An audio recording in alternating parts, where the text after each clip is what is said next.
All right, today we are diving into Faraday's law of electromagnetic induction. Now, I know that sounds a little technical, but this is a principle that is so fundamental, it literally powers our entire modern world. I mean, from the electricity buzzing in your walls to the very screen you're looking at right now, it all traces back to this one beautiful and surprisingly simple idea from almost 200 years ago. So it all starts with a question that really bugged scientists for years. See, we knew that electricity could create a magnetic field, but could we flip it? Could you go the other way? Can a simple magnet, like one you've got stuck on your fridge, actually create electricity?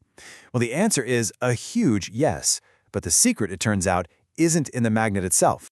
It's all about change. Seriously, that one word is the master key that unlocks this entire concept. A magnet that's just sitting there, completely still, it does absolutely nothing. But the second things start moving, the second something changes, well, that's when the magic really starts to happen. To really see this principle in action, let's kick things off with a super curious phenomenon.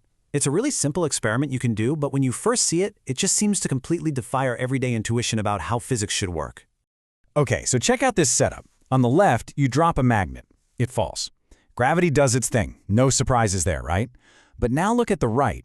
You take that exact same magnet and you drop it through a simple copper pipe. And remember, copper isn't magnetic.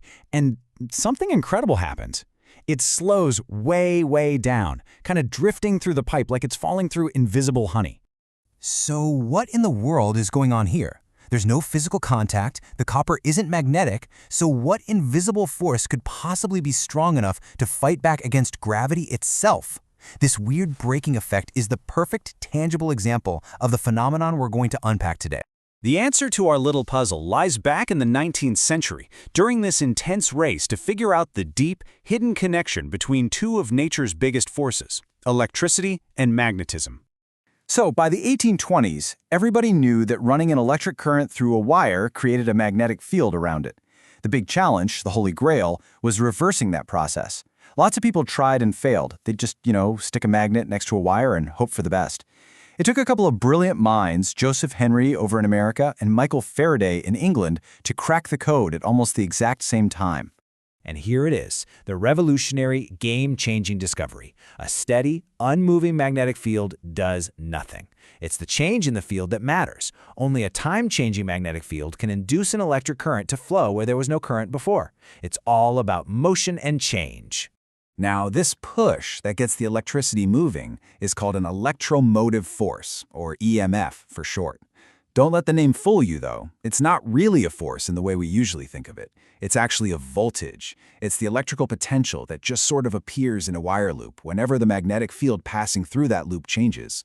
And this is the principle behind every single electric generator on the planet. Okay, so to make this a real, hard and fast law of physics, we need a way to actually measure this changing field. We have to be able to put some numbers to it. And to do that, we use this idea called magnetic flux.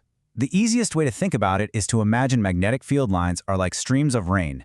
The flux is just a measure of how much of that rain is passing through a specific window frame or a loop of wire. The more field lines that go through your loop, the higher the magnetic flux. Simple as that. And this brings us right to the heart of Faraday's law. The EMF, that voltage you induce, is directly tied to how fast the magnetic flux changes. So if you move a magnet into a coil really slowly, you get a tiny little voltage. But if you whip it in and out really fast, boom, you get a big voltage. It's all about the rate of change. And even better, we can totally juice this effect. If we use a coil with, say, 100 turns of wire instead of just a single loop, each one of those turns gets its own induced EMF, and they all add up, multiplying the final voltage.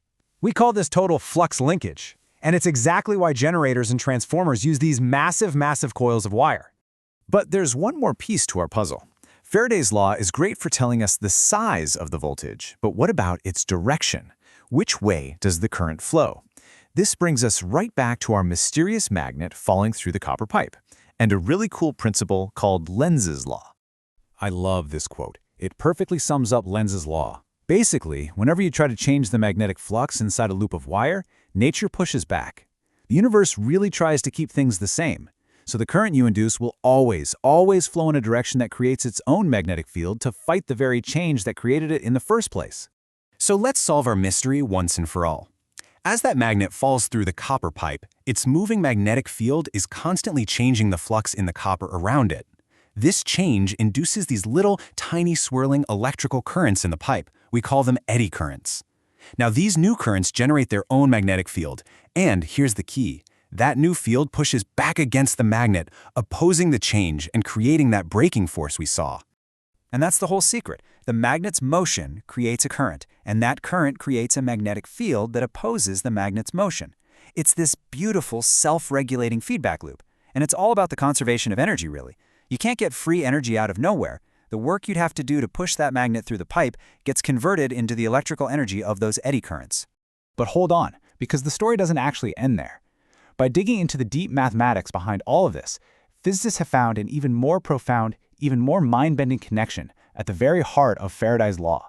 So we've already established that a changing magnetic field creates this special kind of swirling electric field, the kind that can push charges around in a loop. But get this, it turns out there's a totally different way to create that exact same kind of swirling electric field. You just have to accelerate an electric charge.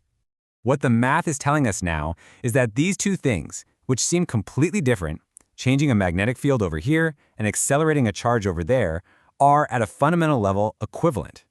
They're basically just two sides of the very same cosmic coin, two different ways of describing the same physical reality.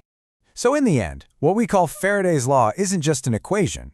It's a tiny window into this deep, intricate, and absolutely beautiful dance between motion, electricity, and magnetism. A change in any one of them inevitably creates a change in the others, all woven together by the fundamental rules of the universe. And this idea of equivalence just opens up so many fascinating questions. It really makes you wonder, if these two phenomena that look so different on the surface are actually one and the same. What other laws of physics that we think are separate are just different perspectives on a single, deeper truth, just waiting out there for us to finally find the connection?